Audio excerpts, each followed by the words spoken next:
Today's class is on mirror and matching. Now, I want you to know that I'm going to teach you some tactics, some tricks, some tips that are going to help you in your conversation with your client. But the point of what I'm teaching you today isn't so that you can like hypnotize them. It's not looking for like the best script to say in a specific situation. No, we as agents, we want to be the trusted professional. We want them to trust us. We want to have influence, right? I want to connect with my client. So this is a really stressful time for them. You know, it doesn't matter if you're meeting someone and they're interviewing you to list a house. It's like a really stressful time to interview a sales agent to see who's going to represent you to sell your house. Same goes with a buyer. So a lot of the times when we're using these conversations, when I'm going to share with you these tips, these tactics, they're not just there to help you win. They're really there to help the client exhale, right? You're here to be their advocate, even against themselves sometimes. So I'm going to talk about mirror matching. There's 3 specific ways we're going to do it. And the first one is actual body posture mirroring, right? You've heard this probably shared before. Like if you mimic someone's physical behaviors, they're going to be won over to you. And there's some truth to that, right? I've used it in such a way. But really, it's really about being in the same site of gesticulating like they do. If there's someone who crosses their arms and lean back and then you do the same, that's going to promote like a familiarity between the two of you. But there's lots of people that I'm familiar with that I don't trust, right? I got family members I'm not going to lend $5 to, and I'm really familiar with them. And so what this does is it helps you kind of build rapport a little quickly. I like to use them at a listing table. When I'm at the listing table and I'm interviewing with a potential seller to hire me, it's like a stressful situation for them, but it's not like heightened, right? We're not like in some sort of negotiation. It's more information gathering. And so when they were sitting back and kind of throwing their elbow over a chair, I wouldn't mimic body for body, but that would also be, okay, I'm going to also adopt a more relaxed, casual posture. So I'm going to kind of center myself. If they look like they were more serious, proper, sitting up straight, I don't know that I would actually cross my fingers and do the exact same mimicry, but I would understand their body language is saying that this is a little bit more of a professional setting, and so I wouldn't be so cavalier and relaxed. I would kind of mimic a more stand-up-ish type posture. That's the best way I can encourage you to use it. I would say though, lots of mental cues, a lot of physicality. I'm a handsy guy. For the rest of this video, you're probably gonna watch my hands going. And so I resonate a little bit better with someone who moves a little bit with their actions. And so if I'm in a conversation with someone and they're just like super prim and proper, it's hard for me to connect, because for me, communication is more than just the words I'm saying. It's like my facial gestures and it's my hands. And so I am going to resonate a little bit better with someone who's equally just kind of handsy with there. Now, at the same time, this happened to me once. It was someone who was a door-to-door salesperson, and they came by with my wife and I's house, and they were trying to sell us on a new HVAC unit. And I saw them across the table starting to dance with their fingers on the table. And I was thinking, what the heck are they doing? And then I realized I'm a finger dancer. If you ever get at a table with me, I just kind of move my hands. And this guy was just doing exactly the same movements I was. It was so, whatever. I didn't really even register with me. Like, it wasn't something I was offended or not. I was just like, this is not a tactic that's happening that's going to work very well. So that's mirror and matching from the body posture. Now, a more effective one, that's like the training wheels. You want to know what mirror and matching? That was like putting on the training wheels of a bike. The second one I think is a lot more effective is when you kind of mirror their enthusiasm level, right? So one specific instance I wanted to share with you this happened is I had a client. He was just a real donkey of a guy. He just wasn't a good dude. He was finding fault with everyone and everything all the time. But at the start, I was like, oh, he's going to fire me if he's finding something he doesn't like. And then I just realized he's the kind of guy that just wants to complain about things and just be kind of negative. So he calls me up one morning. It's like 9:30 in the morning. And he's all kinds of irate. He's like, the lender that you connected me with said they were going to call me first thing in the morning, and they haven't called me yet. Now, a bunch of things went through my head. My first one was like, well, did you call him? The second one was, well, what you might think first thing in the morning and they think first thing in the morning are 2 different things. Like, there was lots of things I wanted to say in response, but I didn't. I realized that was just going to be one more thing, that if I said it, it was going to be like me against him. And so this was my response. They didn't call you? They said they'd call you first thing in the morning and they didn't? He's like, no, they didn't. And I said, I'm so sorry. Tell you what I'm going to do. I'm going to get off the phone with you right now, and I'm going to call them and then text them. And if you don't hear from them by 11, I'll send an email, okay? And he was like, yeah, great, thanks.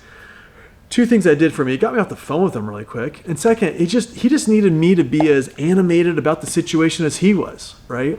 Now, I could have said a bunch of things. He was even kind of trying to bait me a little bit. He said, the lender you connected me with.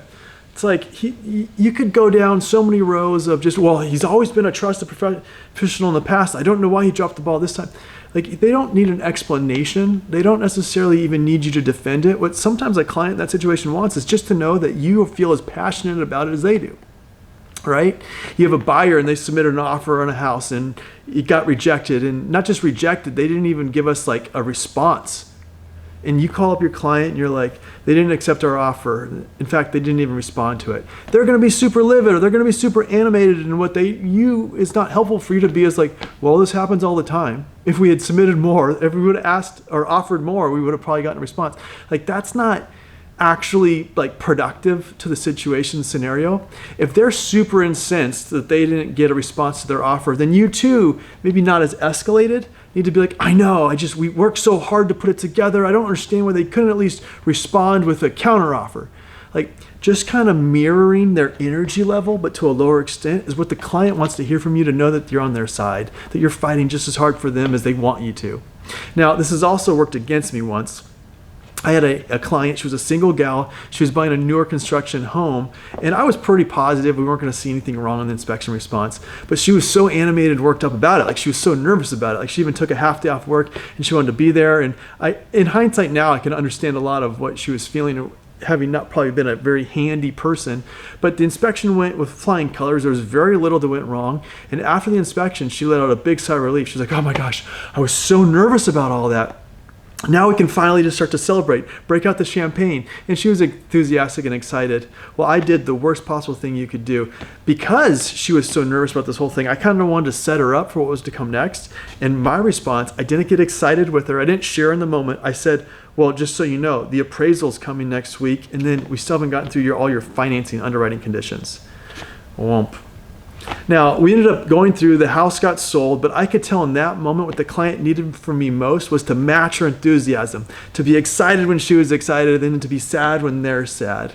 And so that's more of the tone that I want you to reference. And this third point, this is the secret ninja sauce of mirror matching. Now, Chris Voss, great author, he wrote this book, Negotiate to Win. It's phenomenal. One of the things he talks about is black swan mirror matching. And it's incredibly simple. You can start doing this immediately. Now you just have to remember to implement it. Is that whenever the client finishes sharing, all you need to do is repeat the last few words that you just heard them say. Repeat the last few words you heard them say. Yeah, exactly. You get it already. So if you just repeat back what the client said, with a little bit of a curious tone, it's going to give you a lot of breathing room to figure out what you actually want to say next. Figure out what you want to say next? Yeah. You see, you're already getting it. See, what happens when, typically, this happened to me the first time I remember this happening, then I actually implemented it, is I just went mutual with a client. Now, it was a $900,000 house, so it was like a bigger price point, so I was really excited. And we just went mutual, and the very next day, he calls me up and says, Andy, I don't even know. Like, all of a sudden, you started showing me homes that were $700,000, and now we just wrote up a $900,000 house. I just don't know if I can quite afford this.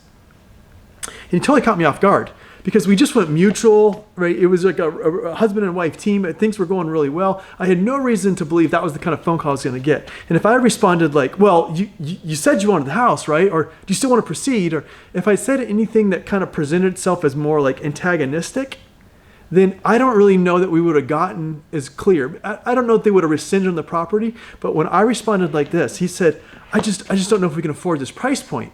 My response was, you have concerns about the price point? He's like, yeah, like this is going to be a huge increase in what our mortgage payment was before. Before we were paying $4,000 a month, and now we're going to be paying $7,000 a month. And guys, I responded with, so your mortgage payment's now going to be $7,000 a month.